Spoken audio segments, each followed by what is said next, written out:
¿Listo? Se puede poner el paraíso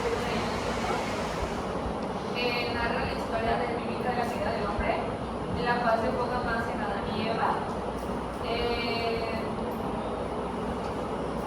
Cómo Adán habla de cómo agarró la manzana de Edén.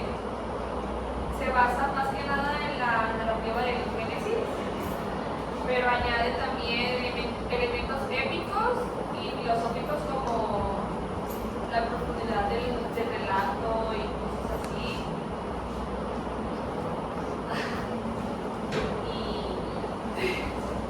Pero lo está leyendo en el celular y no en tu guión, ¿no te trajiste guión? ¿Y del celular qué estás viendo?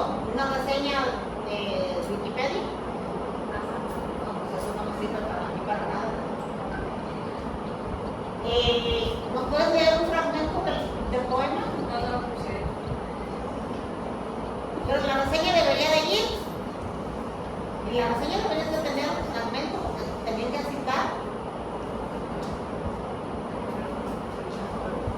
Adelante. Es de Los Miserables. La novela se desarrolla en Francia entre 1815 y 1832 y sigue la vida de varios personajes, pues especialmente de Jean Valjean, un hombre que tras pasar 19 años en prisión por robar pan para alimentar a su familia, busca redimirse y empezar una nueva vida. Y pues se basa en que como ella estuvo encarcelado, la gente ya no lo acepta tanto, por lo mismo de que pasó varios tiempos encerrado y que pues hizo robos. Y esto a lo largo de la historia pues aborda temas como la justicia, la moral, el amor y la lucha por la libertad. Todo ello en el contexto de una sociedad marcada por la pobreza y la desigualdad. Y fíjate bien, te lleva hasta la fábula de Pedro y el lobo, ¿no? Como Pedro tanto que decía, ¡ay, el lobo! Y todo el mundo quería ayudarlo. Y al final, si era una mentira, al final, él pensó que el lobo y nadie le creyó, ya se lo tragó el lobo. Fíjate cómo todos los textos se vinculan con otros, que es lo que yo quería que ustedes hicieran. Oigan lo que dice su compañero para ver si hay alguno que se vincule. Porque eso es lo importante. Lo importante no es lo que tú me vienes a decir, sino lo que tratan los demás. Dicen, entonces mira, mi novela también tiene un detallito. Ella me habla de que Adán y Eva y la Biblia y el Génesis. Ok, ¿y quién aparece ahí? ¿Quién es el que está aconsejando que se coma la manzana? Eva, pero hay por ahí otro en discordia, que entra por ahí. ¿Quién entra? Muchachos, no se trata nada más de leer, sino de lo que tú también sabes. Porque sí sabemos de Adán y Eva. Y sí sabemos que por allá hay un pincho rastrero que también anda ahí aconsejando, ¿no? Mira, Adán, con esa manzana se vuelve más chido, a lo mejor tiene mejores para que puedan procrear hijos y todo el rollo, ¿no? A lo mejor les dice que es alguna afrodisíaco, qué sé yo, la manzana es un afrodisíaco para tener mejores amoríos. Bueno, todo eso, muchachos, nos da esa sensación de que Adán va buscando el placer y Eva también. Un placer a lo mejor que para ellos es insano, pero si Dios nos dio la imagen y semejanza, quiere decir que él también era medio cachondón, ¿no? Ni modo que no, ¿para qué nos hizo así? Para seguir procreándonos en la vida.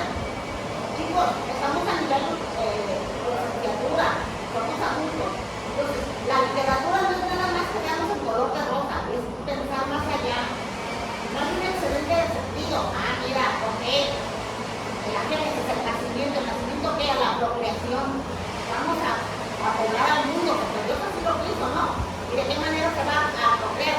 No vamos a decir como Darwin, ¿no? La generación espontánea, que ponían un puño de telas ahí, se podían y ya salían ratas. De ahí la generación espontánea, no es cierto. Y tampoco que venimos de los changos, que poco a poquito hasta los erectus, somos sapiens. No, no es cierto. Tenemos la ciencia y que aquí la ciencia entra con ella también. Porque la ciencia empieza a crear a un individuo con pedacitos que le dan sentimientos y que le da eso, que de repente, porque sí sufre, Frankenstein sufre. Y yo hasta lloré con la película y eso que es en blanco y negro cuando la vi. Entonces,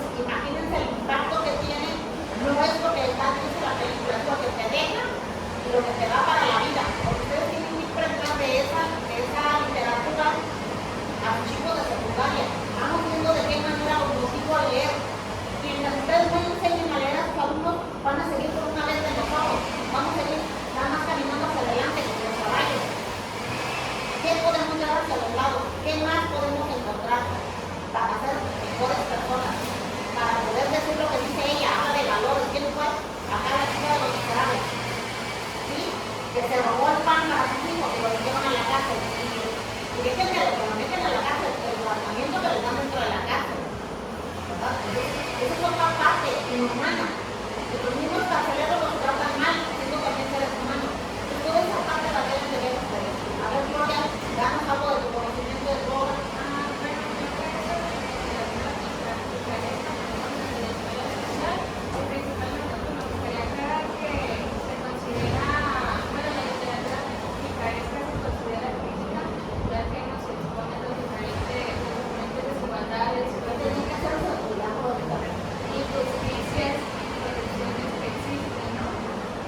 También nos explica que reflexionemos sobre esto porque aquí nos muestra lo que es la pobreza, la riqueza, los diferentes tipos de clases sociales que existen, todo esto viene dentro de la...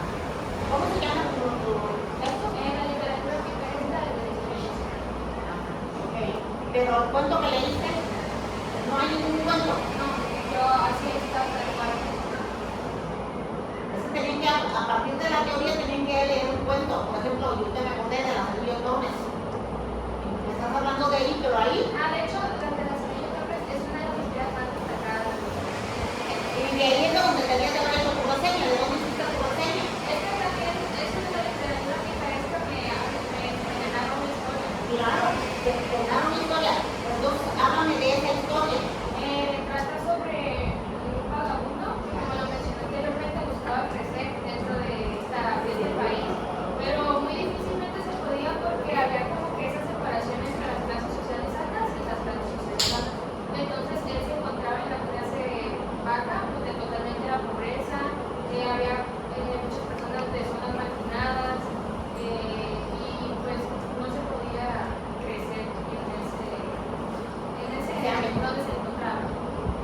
Entonces ahí notaba que él desde nacimiento viene desde esa zona pobre, sus padres eran delincuentes, entonces él comenzó también a entrar a la delincuencia y a servirse pues a aprovecharse de las otras personas. Y eso es lo que nos narra. Dice que él quiere huir para poder salir de ahí, pero que no se le permite porque es muy difícil. Sí, el Emilio Torres es en secundaria, si no lo leen muchachos, es anónimo, pero es un deleite. Cómo se vuelve el lazarillo de ciertas personas de un ciego y luego también les roba la comida y les pega y bueno, es algo increíble. Y luego me lanzo que el Emilio Torres, pues es una novela también que es una acá con nosotros los mexicanos, que es el perfilizamiento. Y dices, oh, en realidad nada que inventado, todo lleva una vinculación. Los escritores de México se iban a Francia, se iban a España para poder estar cerca de los literatos y ellos poder crear. Tanto así que cuando empieza ya les tocará en la literatura latinoamericana o la mexicana el boom literario. Entonces los de Europa empiezan a maravillarse con lo real maravilloso de México, porque empiezan a leer la grandeza de García Márquez, de Juan Rulfo, de tantos escritores mexicanos que ven que ellos escriben de diferente manera, pero hasta primero tuvieron que imitar a los grandes. Y ahí es donde empiezan las obras literarias a crear. Por ahí Dostoyevsky no se diga. Hay un cuento que se llama El Gran Gatsby, que es un jugador, y el jugador, y de verdad son películas. Y para mí Dostoyevsky, igual que Máximo Gorki, igual que León Tolstoy, son excelentes cursos que escribieron sobre la historia de allá, sobre los militares de Rusia y la diferencia que hay, como el pobre ¿cómo se llama? Raskolnikov, es el personaje principal de Dostoyevsky, así se llama. A ver, Nayeli, ¿cómo se llama el personaje principal de aquí en el festival?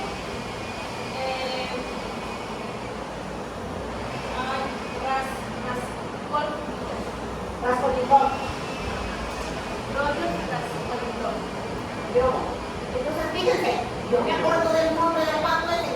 Bueno, yo me la leí como 4 veces porque me emocionó al ver al tipo cómo quería robar a la mente culturera y cómo contaba los pasos. Y yo sentía este frío, luego cuando se acostaba en el suelo, la humedad del cuartucho donde vivía, cosas pianosas, así. Cuando iba a la universidad, iba a los lugares donde había polillos literarios, cómo se robaba el pan y lo metía a su bolsa de cigarrito de su saco, porque el saco luego lo envolvía para que no se arrugara y con él se dormía.